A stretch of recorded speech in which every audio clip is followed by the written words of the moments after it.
Underneath every joke in Dragon Ball, there's a stolen god waiting to be recognized.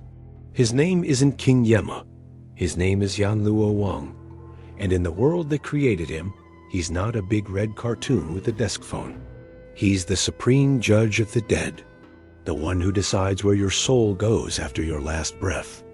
In Chinese mythology, Yanluo Wang isn't funny, he isn't kind, and he doesn't wait. He commands the 10 courts of Diyu, the Chinese underworld, where every soul is interrogated, punished, or assigned a fate worse than erasure. You thought hell had a single gate? Yanluo built 10. And behind each, he placed judges, scribes, beasts, and punishments engineered for every type of sin, from betrayal to laziness. His ledgers contain the sins of emperors, monks, criminals, and you. And if you're wondering how long your judgment takes, it's already over. The ox-headed and horse-faced guardians dragged your soul here the moment your heart stopped. They didn't ask. They don't explain. They serve him. Yanluo Wang does not look up from his seat when you arrive. Your name has already been read. Your crimes have already been written. And the punishment has already begun. Dragon Ball made him a joke. But in the scrolls that survived dynasties, uprisings, and emperors desperate to erase their own guilt, Yanluo Wang never smiled. Yanluo Wang does not rise when souls arrive. He has no need to. His presence is already law. The chamber around him is carved from black stone, lined with statues of former judges who failed to match his precision. At the center, he sits unmoving, robed in red and black, crowned with the weight of 10,000 judgments. The dead are thrown before him, crying, pleading, or silent. None of it matters. On either side of his throne, attendants read from records with voices flat as ash. These are not accusations. They are facts. Names, dates, betrayals, moments of weakness, acts of cruelty, listed without emotion. Yanluo Wang listens. He does not speak during the reading. He never interrupts. He waits until everything is known. Then, with a single motion, a raised hand, a tilted head, a pointed finger, he delivers the sentence.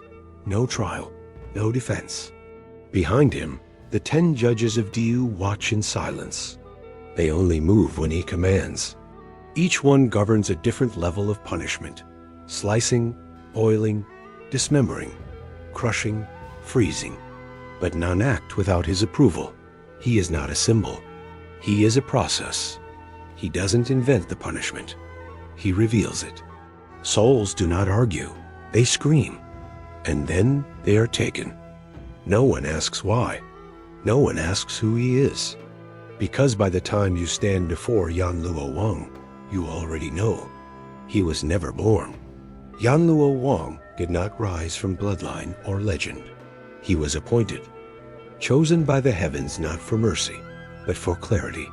Long before emperors built palaces and called themselves sons of heaven, Yanluo sat at the center of the afterlife, taking what no living judge could handle, the absolute burden of justice.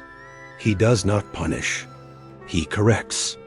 In the earliest texts that mention him, he is not described by his face or his voice, but by the weight of his decisions. When a soul stood before him and confessed, he did not react. When a soul denied, he did not argue. He already knew. His court has no guards, because none are needed. Souls do not run. There is nowhere to go. Every step from death leads here, no matter how high you lived. In Chinese belief, the afterlife is not chaos. It is organized, structured, ruthless not because it is cruel, but because it is precise. Yanluo Wang sits above it all, not as a tyrant, but as a necessity. Without him, there is no meaning in consequence. Without him, life itself would rot under the weight of unpaid debts. The kings beneath him carry out the sentences, but none question his verdict, not even the gods. In rare stories, when immortals challenged his authority, they weren't destroyed. They were measured, judged, sentenced. because even divine power does not excuse decay. And in his court, decay is never ignored. It is named, recorded, and returned to balance. According to my fifth scroll, Yanluo Wang holds a mirror beside his throne. It doesn't reflect the face of the soul, but every hidden act behind it. A loyal servant who once poisoned his master out of jealousy watched as the mirror replayed the exact moment he smiled while pouring the cup. A corrupt judge saw the number of lives ruined by a single bribe. The mirror doesn't distort. It doesn't shame. It confirms. In the same scroll, it's written that he keeps a pen that writes only in the blood of truth. It never dries, because truth never stops flowing. These are not metaphors. In the world where Yanluo reigns, symbols are systems. Each object in his court is not decoration, but a tool designed for exposure. And every soul is subject to the same process, whether emperor or thief. This is why his throne is feared, not because of what it does to the body, but because it forces the soul to see itself with no escape. The idea of reincarnation in Chinese belief is not simple rebirth. It is permission. A soul that passes through judgment may return as human, animal, or fall into another realm entirely. Yanluo Wang is the gatekeeper of that cycle. He does not end lives. He places them where they belong. Even the wheel of karma turns with his hand on the rim. Without his decision, no path continues. And in that silence between death and what comes next, only one voice is allowed to speak. You won't find temples filled with cheerful statues of Yanluo Wang. No offerings of candy or flowers. No smiling masks or lucky charms. His image is not placed near the door for protection. It's placed deep in the back, far from the living, surrounded by smoke and silence. In some regions, people avoid speaking his name directly, using titles like the Great King or the Lord of the Ten Courts, not out of reverence, but fear of drawing his attention. My second scroll records that even ancestral spirits hesitate to approach him when escorting descendants through the afterlife. He does not offer comfort. He offers finality. There are stories of those who tried to bargain with him, monks who promised lifetimes of penance, nobles who claimed their legacy justified forgiveness. None were spared. In one account, a warlord who burned entire villages to expand his borders stood before Yanluo and demanded to face his enemies in combat one more time. Yanluo didn't respond. He didn't need to. A single gesture from his hand, and the warlord was dragged into a court where swords never stopped swinging. Not for a second, and none of them belonged to him. The punishment didn't fit the crime. It fit the man. That's what makes Yanluo Wang more feared than any demon. He doesn't hate. He doesn't enjoy. He simply knows exactly what you deserve. What many forget is that Yanluo Wang was not always the one who sat on that throne. According to my first scroll, he was once a mortal king named Bazing, a man so precise, so brutally fair in his earthly judgments, that even the celestial bureaucracy took notice. Upon his death, the heavens chose him to replace the previous ruler of the underworld, a judge who had grown arrogant and lenient. Beozhang accepted the role without question, and from that moment became Yanluo Wang, no longer a man, no longer a king, but the embodiment of balance. He brought with him a system of 10 courts, each assigned to a category of sin, each overseen by judges appointed not for mercy, but for incorruptibility. Thieves are not punished the same as traitors. Cowards do not suffer the fate of tyrants. And the system does not forget. A child who lived in kindness and died in pain is not tossed into fire. A man who smiled in public and destroyed lives in secret is not reborn as anything better. Yanluo's role is not to weigh actions, but intentions. Not how much you did, but why. That's why the worst punishments are rarely for the most obvious crimes. They are for the quiet ones. The betrayals done with clean hands. The cruelty hidden behind smiles. The cowardice dressed as peace. His court does not react to your image. It sees what you thought no one would ever notice. And once seen, it is not debated. It is placed, precisely, permanently. There are depictions of Yanluo Wang, where he appears surrounded by flames, with eyes that burn through illusion, and a tongue that weighs more than any sword. But in my third scroll, his true power is described in quieter terms. It is said that when he enters a room, even the gods forget to speak, not out of reverence, out of memory loss itself. In his presence, all justifications dissolve. His throne is not elevated to impress, but because the dead must look up when they hear their sentence.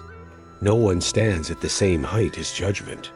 Across generations, his image has shifted, painted in temples, carved in jade, molded in bronze, but none of them capture the truth of what he is. Because Yanluo is not a being. He is a position, a process given form. The bureaucracy of the afterlife is vast, complex, unyielding, but its center is singular. If you lie to yourself in life, the lie dies with you. If you lie to others, it follows you here. But no lie passes through Yanluo's hall. The 10 kings beneath him operate like organs in a body. They filter, they burn, they extract, they purify. But the command to begin always comes from him. That's why even the most obedient souls tremble before stepping forward. They're not afraid of pain. They're afraid of being seen completely. And no one sees with more precision than Yanluo Wang. Some claim that prayers can soften judgment, that incense and offerings left at shrines can influence what happens after death. But those who study the deeper layers of belief, those who have read what's hidden in my 7th scroll, understand something different. Yanluo Wang does not accept bribes. He does not respond to ritual. His decisions are not delayed by tradition or softened by tears. In the world of the living, appearances matter. In his world, only content survives. There are stories of temples built entirely to honor him, massive halls of black stone, where monks chant for forgiveness on behalf of entire bloodlines. These rituals may bring peace to the living, but they do not shift the ink in his ledgers. The records are not kept by human hands. They are etched into the cycle of reality itself. When someone dies, their soul doesn't wander. It moves with precision, carried through 10 courts, each representing a form of transformation, not punishment. Yanluo oversees this not as a warden, but as an engineer of consequence.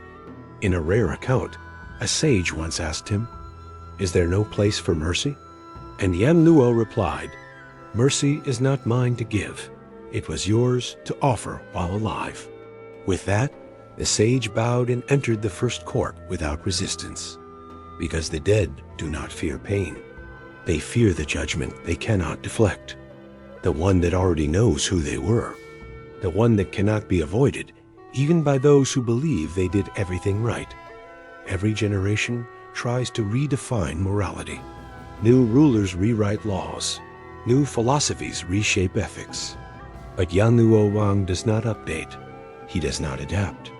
The system beneath him is not guided by culture. It is older than language, deeper than law. In my 9th scroll, there is a passage that describes the moment a soul tries to argue that their actions were considered acceptable in their time. That punishment for certain acts would be unfair by modern standards. Yanluo does not respond. He does not engage. The soul is measured against an unchanging standard, not of religion, not of government, but of consequence. In this account, a scholar who built his life defending systems that exploited others was sentenced to wander a corridor with no walls, no end, and no voice.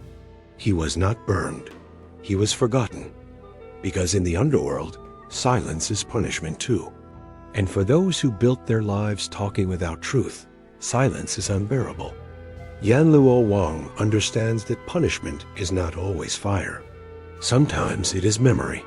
Sometimes it is knowing the full weight of what you did without anyone left to hear your apology. This is why his throne is not adorned with gold, or symbols of power. It is plain, heavy, built not to inspire fear, but to hold the decisions of all existence. In the mortal world, you can delay, hide, spin, perform. But in his presence, the only thing left standing is the truth, not the version you practiced, but the one you left behind you, piece by piece, every time you thought no one would notice. In temples that still dare to depict him, Yanluo Wang is often painted with open eyes and sealed lips. The message is simple. He sees everything. He says nothing until it matters. His silence is not absence. It is judgment delayed until precision is possible. Unlike mortal judges who speak to convince, Yanluo speaks only to conclude. My sixth scroll records a phrase once carved above a forgotten court of punishment that answered to him directly. The mouth lies, the body obeys, but the soul remembers. This is the principle he governs by. No matter how well someone performs in public, their soul remains the most accurate witness. And in his domain, the soul is not consulted. It is exposed. That's why some depictions show him holding a scale not to weigh good versus evil, but to measure alignment, how closely one's words, thoughts, and actions matched over a lifetime. When the scale tips too far in any direction, the sentence is not declared as vengeance. It is declared as correction. Because in his view, punishment is not about pain. It's about restoring the balance that the soul itself broke. Yanluo Wang does not gloat. He does not explain. He enforces the original structure of what things are meant to be, even if no one remembers what that was anymore. His duty is not to educate. It is to return things to the rightful state, no matter how far they've strayed. And when he does, the world, the real one, not the one we perform in, breathes easier. There is one story, buried deep in my 8th scroll, that speaks of a soul who arrived before Yanluo Wang and was met with something no one expected. Silence, not the cold, ceremonial kind that always filled the chamber, but something different. This soul had no name recorded, no sins listed, no lineage. The scribes turned page after page and found nothing. Not a single line. It was as if the person had passed through life without ever being fully alive. No great harm, no great help, no choices that mattered. Yanluo Wang sat still, his eyes fixed on the space that soul occupied. Then, slowly, he stood. The entire hall froze. Even the 10 kings behind him lowered their gaze. With one step forward, he said only one sentence. To waste a life is to insult existence. Then he pointed downward, and the floor opened, not into fire or torment, but into a flat gray void where nothing ever moved, spoke, or changed. That was the sentence. Eternal nothing, not out of cruelty, out of symmetry. Because if you enter the world and leave no imprint, then the only fitting end is to vanish with the same weightlessness you carried in life. This is the kind of judgment Yanluo delivers. Not theatrical, not emotional, but absolute. The mortal world teaches us to fear pain, to fear being wrong. But in Yanluo's court, the true fear is something else. It is being truly known and receiving precisely what you deserve. Yanluo Wang is not a legend. He is not a metaphor. He is the answer waiting at the end. And when the time comes, he will not need to ask you anything. He already knows it.